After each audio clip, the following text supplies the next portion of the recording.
Seventh Horcrux by Emerald Ashes. Chapter 17, Harry Potter versus Himself. Part 1. The delivery owl drifted into Hermione's kitchen, buoyed by a summer breeze.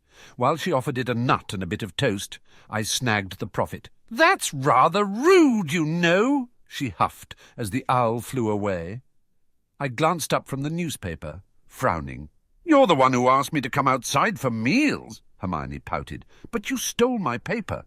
"You also asked me to keep up with the news," I said, with a groan and a muttered, "Too early for this." Hermione turned her attention to her breakfast. I hummed thoughtfully as I skimmed the front page. "Looks like Dumbledore died." Hermione gasped, dropping her toast, and I continued, "Some sort of wasting sickness, probably dragon pox. I told him to get that arm checked out." "Is there a funeral?" she asked, all sniffles and crocodile tears. "Doesn't say." I spotted several familiar names in the article below it. Death Eaters have taken over the ministry too. Hermione's eyes widened, all attempts at grief forgotten. "What?" "It doesn't explicitly say that, but it's pretty heavily implied," I assured her. "Also, Snape's the new headmaster." Hermione pushed her plate away. "Oh, Harry, this is awful." "I know. Slytherin will win the House Cup for sure," I said. "Not that," she snapped.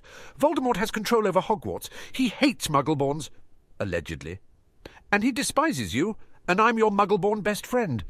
There's absolutely no way we can return to Hogwarts. How are we supposed to prepare for our new teas?"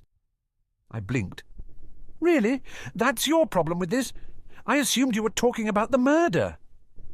She buried her face in her hands and seemed to be having some difficulty breathing. "It'll be fine," I reassured her. "I just turned 17. We grab Ron, go on the run, and finish the task Dumbledore set for us." Hermione peeked upwards and eyes alight with curiosity. "Task?" "There are 5 items necessary to defeat Voldemort," I said. "We have to gather them all and use them in a dark ritual." It was time to collect my Horcruxes. Once Voldemort fell, who knew what would happen to them? I continued, "They include the Gaunt Ring, Voldemort's pet snake, Ravenclaw's diadem, Hufflepuff's cup. Those are lost artifacts, Harry," Hermione said. "People have been searching for them for generations." I snorted. "Voldemort found them. How hard can it be? We don't even have to find the last one. He's currently wearing Slytherin's locket." "So we'll need to get it off of his neck then?" Hermione asked. "Not a problem," I said cheerfully. "If he has it, then it'll be there when we need it. He's actually helping us by keeping it close because he's arrogant and insane." She rolled her eyes, but smiled. "That makes things easier for us, I suppose. We'll need some place to stay." "Way ahead of you," I assured her. "Not the trunk," she said. "No, not that. It's better than the trunk. I'll tell you about it once we've grabbed Ron." I brought my trunk out from the guest bedroom. I held a hand out to Hermione, but she refused it with a tight smile. "You go ahead. I need to pack and have a talk with my parents." With a quick wave, I apparated to the Weasleys' hovel. Arriving at the burrow, Hermione carefully stepped around my trunk, which was spewing a pearly mist. Soon I would need to add fairy wings to my cauldron of Felix Felicis. "Hi, guys," Hermione said, nodding to Ron, Ginevra, and me before turning to the man beside us. "Nice to see you again, Professor." Lupin smiled at her. "I'm not a professor anymore. Please, call me Remus." Something deep inside Hermione exploded at the thought of addressing a former authority figure as an equal, and she devolved into stuttered protests. Ron interjected, "Lupin's working with the werewolves now." Lupin sighed. "They're not working with me, though. Not after all the werewolf rights legislation that just got pushed through." I snorted. "It's about time, really. They were first suggested decades ago." Lupin said, "I'm surprised you all know so much about this." "Long-standing interest," I said. "My ex-girlfriend was really into it." I think Ron was blushing, although it was hard to tell with the potion's fumes obscuring his face. With an arrogant tilt to her chin, Hermione declared, "Everyone should care about oppression." "I don't actually care that much. I just like spending time with Harry," Ginevra clarified. "That's horrible," I said. "Your brother is a werewolf." "I am not!" Ron wailed. Lupin slinked away during the ensuing argument. The whole incident was terribly upsetting. I was almost certain that Ron had come to terms with his lycanthropy. Giving up, I turned to Hermione. "You aren't going to believe this. Dumbledore got us presents." I was right. Hermione didn't believe me at all. "Harry," she said delicately. "Dumbledore is dead," I beamed. "I know. I think I like him better this way. He never did this when he was alive." Hermione paled. He left us stuff, Ron said, like inheritance. Us? Hermione said. The three of us, not Ginevra, I said. Hardly surprising. He's never liked her. Ginevra pouted. Really? I don't think we ever met. That explains it then, I said. Hermione frowned. I've barely spoken to him myself. Have you, Ron? Ron shook his head. Her brow wrinkled. What did he give us? You got a book? I handed it to her. Because everyone knows you like reading, Ron got Dumbledore's wand and I got a signet ring. Ron swished the elderwood wand, causing weak black sparks to fall out, and I flashed the gaunt ring at her. Ron said, The stuff came with a note, but Harry wouldn't let me read it. The note had said something along the lines of, Harry, do not wear this ring. It is a Horcrux and will kill you. I'm speaking from personal experience. Do not put on the ring. Good luck. Albus. Percival Wulfric Brian Dumbledore. He said that the ring's one of our special items and wished us luck. Why'd you burn the note, then? Ron asked. It's sensitive information, Ron, I shouted. If we keep it around, then anyone could find out this ring's importance. Ron blushed with shame. On second thought, that might have been the slowly reddening mist. I made a note to check on that potion soon. You shouldn't take him on your trip, Ginevra said. I'll be a better Ron. Ginevra, we've been over this. We need your spy network. Also, I don't like her that much. But I raised a hand, though I'm not sure if she saw it in the thickening mist. Enough. Only Hermione and Ron shall accompany me to Potter Manor. Hermione said, Potter Manor? My ancestral home, hidden for all these years, I said. You've never seen it, have you? Hermione said. I paused. Well, no. Are you sure you have a manor? Don't all pure-blood families have manors?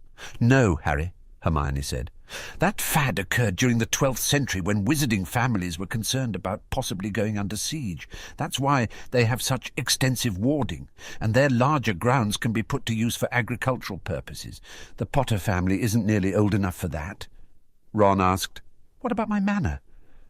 Lost to gambling debts. The Malfoys own it now, Hermione said. My jaw fell open and red mist drifted inside. It tasted vaguely of cinnamon. Is that why you hate each other so much? Ron said. I guess. Mostly it's because they're gits.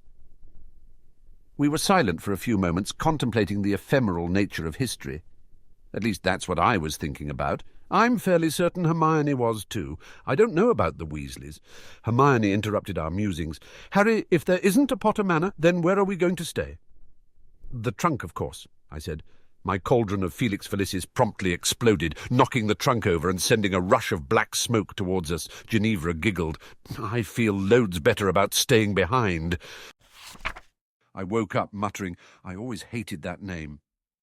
Ron and Hermione were still asleep. The girl hugged her wand like a teddy bear while the Weasley curled into a ball, as if to take up as little space as possible. The ceiling slid open to reveal starlight, and dragging my cloak behind me, I trudged upwards. I waved it closed again as I settled invisibly onto the grass and said, Voldemort. Pop! Pop! 2 Death Eaters arrived, waving their wands around wildly in search of rebels. The taller one frowned. There's no one here. There's got to be, the second grunted. Maybe the taboo machine's acting up. The shorter one jerked his head towards my home. Or maybe they're in that trunk there. It seems pretty small, he mused. The other said, Maybe it's one of those magically expanded trunks. I wouldn't go in there if it was, he cried. My cousin had one of those. The thing broke and we had to bury him in it. The second snorted. I know. I was at the funeral too. Maybe this is a test, the taller said slowly, from the Dark Lord. Maybe he's trying to trick us.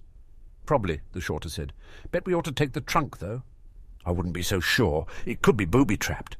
We can't just head back, he snapped. I mean, somebody around here said Voldemort. Pop! Pop! The 2 earlier Death Eaters raised their hands while their compatriots scanned the clearing for enemies. Whoa, whoa! Don't shoot! This moron here said Voldemort. They all groaned. Pop! Pop! One of the men from the second group raised a hand for silence. Okay, clearly somebody said the word that nobody's allowed to say. They all breathed a sigh of relief. He continued, Let's all agree to leave and not come back to this spot for a few minutes, all right? The Death Eaters nodded, popping away. I wandered back into the trunk, rousing Ron and Hermione. Fair warning, We aren't allowed to say Voldemort anymore, so if you really want to say Voldemort, I'd suggest you say Voldemort now, because in about 5 minutes we have to stop saying Voldemort. It was a plain barn owl, brown and plump. A ribbon on its ankle identified it as a rented bird from Diagon Alley. It dropped the letter at my feet, not waiting for a response, and didn't even twitch as it passed through Grimold Place's wards. "Wingardium Leviosa," I said, the letter flicking upwards and unfolding in front of me. It read, "Dear Lord Voldemort, you may wonder why I, Harry Potter, have written you this letter.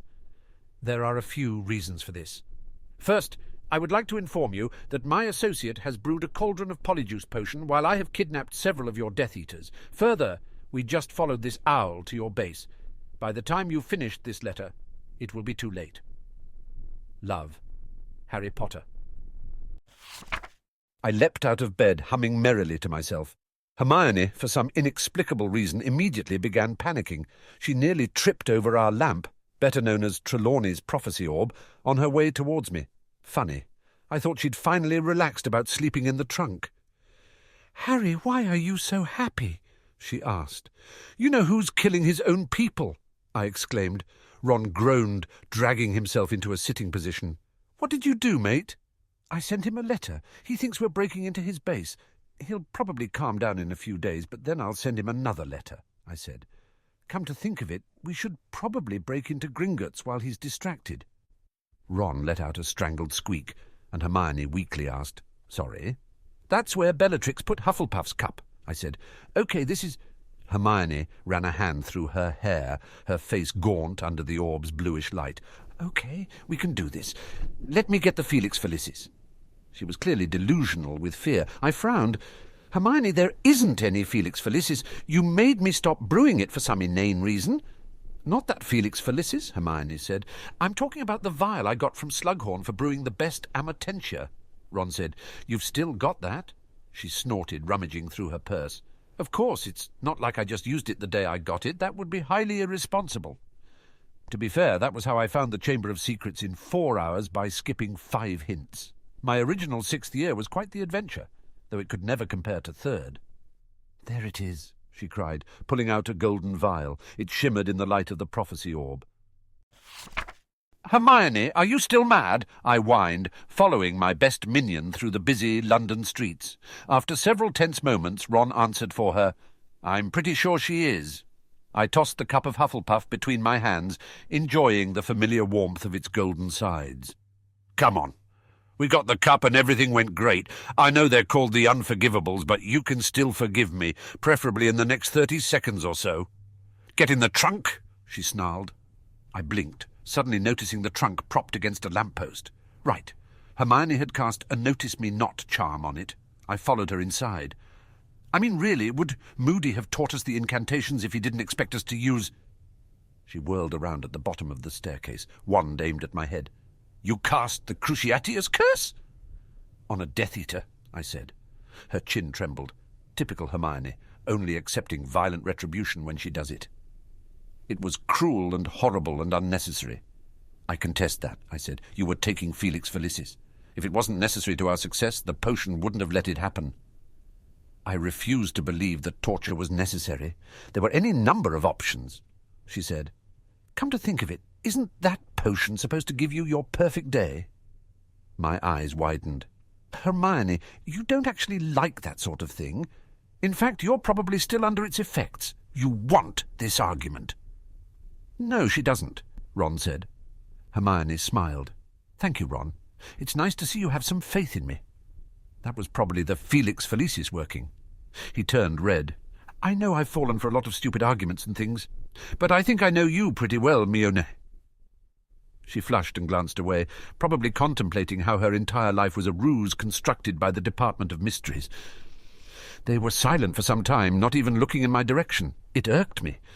"I know you're angry, but you don't have to ignore me," I said, the cup's handle clenched in my fist. "Yes, we're angry," Hermione said, pulling Ron into her mutiny. I shook my head, frustrated by her disloyalty and hypocrisy. "I don't know why this is suddenly a problem. Nobody cared when Crumb cast the Cruciatius." She gaped, surprised by my brilliant arguing tactics. "He was under the Imperius." I snorted. Oh, sure he was. Everyone's under the Imperius. Tell me, Hermione, who are all these wizards casting the Imperius? Maybe we need to accept that the people we're looking for are the ones crucioing people. So you then, Ron said. I shook my head, setting Hufflepuff's cup on the coffee table. No, of course not. I can't be held accountable for my actions. After all, I was under the Imperius. Another letter sat upon my desk. I glared at the parchment hard enough to burn a hole through it, then frantically covered it with my cloak to smother the resulting flames. A reparo returned it to a legible state, and slumping into my throne, I read, Dear Lord Voldemort, I see that you have once again failed to catch myself and my companions, despite killing several of your Death Eaters. I've noticed that this happens a lot with you, and I am compelled to ask if you just really like killing your own people. Regardless, my sense of fair play urges me to once again inform you of our visit tomorrow. Love, Harry Potter. P.S. I would like to assure you that I shall not be masquerading as Lucius Malfoy. You've killed him, Hermione whispered, eyes wide. I know he's a bigot and probably a murderer, but I can't believe you just consigned a man to death. That does seem pretty nasty, mate, Ron agreed. I had no idea what she was talking about. Hermione, I have no idea what you're talking about. Lucius Malfoy, she cried. You just set him up to be killed. No, I didn't. I specifically said that I wouldn't be him. He's probably the only one who's safe. Hermione huffed, placing her hands on her hips. Harry, you singled him out in a clearly sarcastic manner. You're overthinking things, I said. That's what I think too, Ron said. And won't you know who overthink it? That's possible, but then he'll probably just decide that I want him to kill Lucius Malfoy for some reason and refuse to touch him. But what if he kills him just to be safe?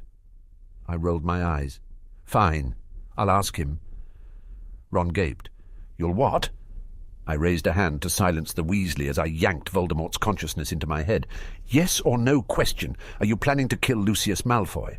After a few moments listening, I said, I'm well aware that I told you I wouldn't be him. No, I don't retract that statement. I turned to my minions.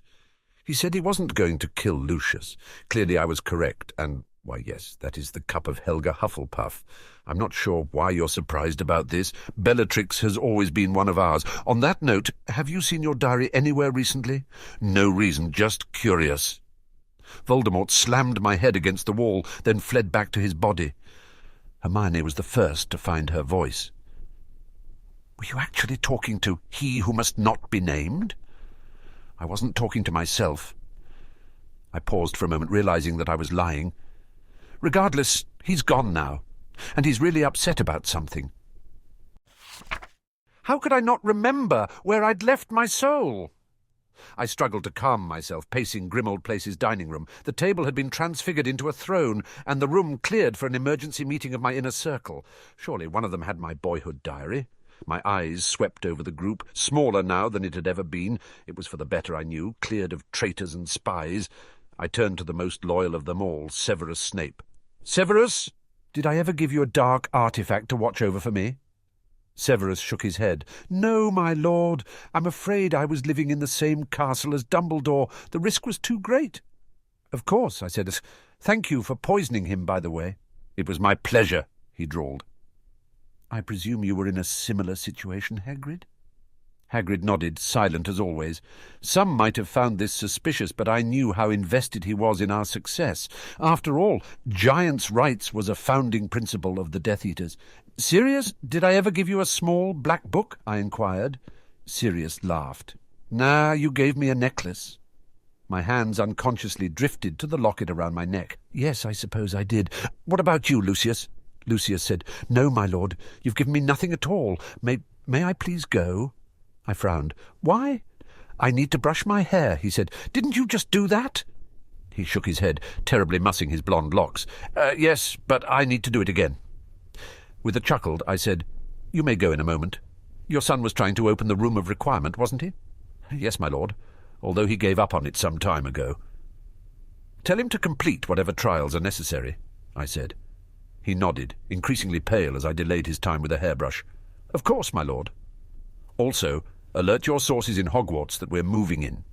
This location is no longer secure, and Trelawney has informed me that the castle will be a fortunate place for us. Having house guests, I found, could be rather tiring.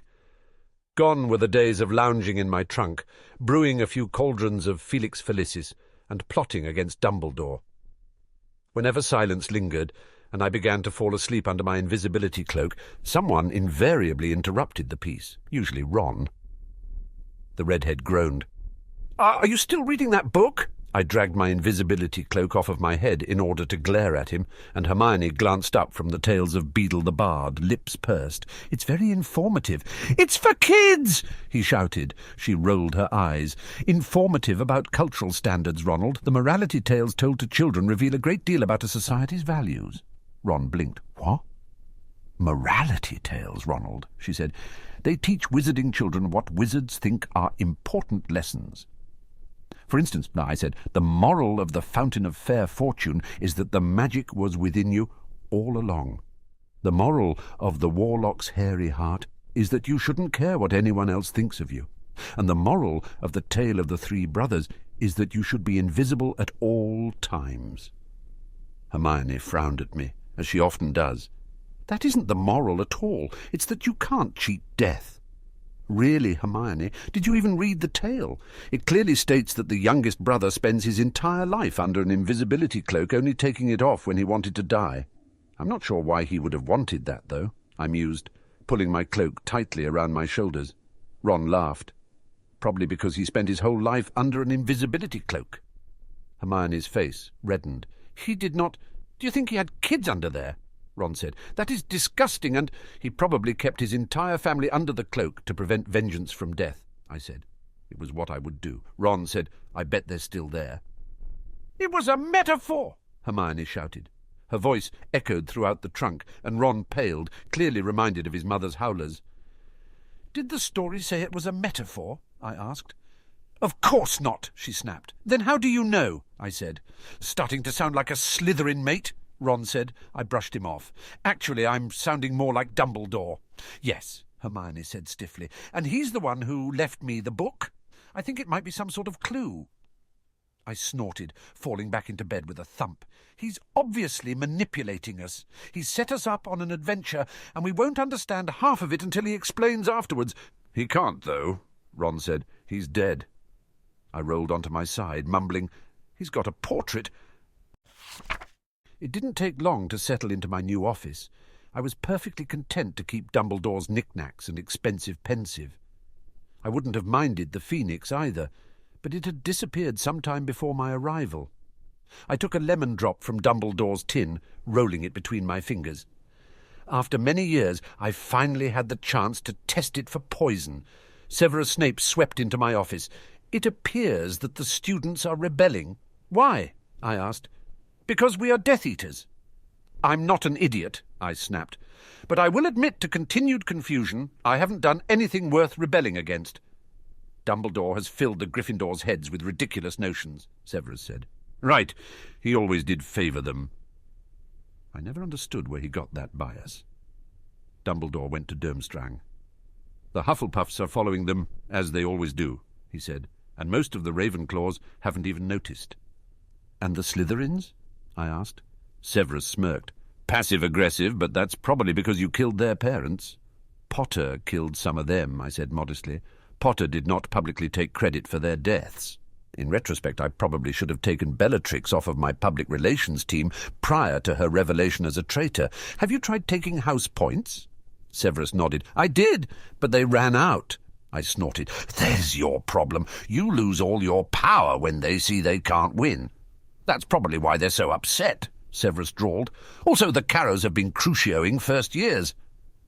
I'd expected the Carrows to be incompetent, but this was actively hurting the learning environment. Clearly they would have to go. I scowled, waving Severus away with a request to send up Sirius and the Malfoys. They arrived quickly. The Malfoys were pale and nervous, but Sirius retained the relaxed demeanour that had earned him his place at my right hand. I smiled, Lucius flinched, and I smiled wider in response. "Sirius, would you like to be the Muggle Studies professor?" He shrugged. "Yes, sure." "Then I shall be the Defence Against the Dark Arts professor," I declared, staring dreamily at the ceiling. "That's a great idea," Sirius said. Lucius, displaying his pessimistic nature, said, "Are you sure about this, my lord?" Sirius smirked. "What, you think he'll be a bad professor?" "No, of course not," Lucius said. "I was simply concerned that he might be distracted from other goals, like running Wizarding Britain." "You underestimate me," I said coldly. "I think you'll be brilliant, my lord," the younger Malfoy blurted out. I chuckled, rising from my desk to approach him. "Ah, Draco, I've been meaning to speak with you. How go the trials?" Draco peered intently at his toes. "I'm, stuck?" I raised an eyebrow. "Stuck? I can't get into the girls' dormitory for the next key piece. There are wards." I clenched my wand in annoyance. "For Merlin's sake, you're a wizard. Turn yourself into a girl. I can think of 3 ways off the top of my head." Draco looked pale. "Oh, or you could befriend a girl and have her do it." I waved my wand around for emphasis. "Then you'll find out about friendship or something. What's important is that you find a lesson and learn it." Thank you," he said, voice trembling along with the rest of his body. "You can leave now," I said. The Malfoy clone scurried away, likely planning to join his classmates' rebellion. I shook my head and turned my attention back to Dumbledore's lemon drops. A bird's eye view, Fawkes' point of view. I landed upon the apprentice's shoulder. The muscle beneath me was tensed, the shiny sword raised for battle. It pleased my eyes, and I sang in support. The Red One covered her ears, revealing her corruption to the world. But the others did not understand this. Evil filled their nest. It was in the apprentice's nature to fight it. I am the same, for now I would aid him, lunge at the evil ones, claw out their eyes. But the apprentice did not need me. He was too noble. He would do the right thing without being watched.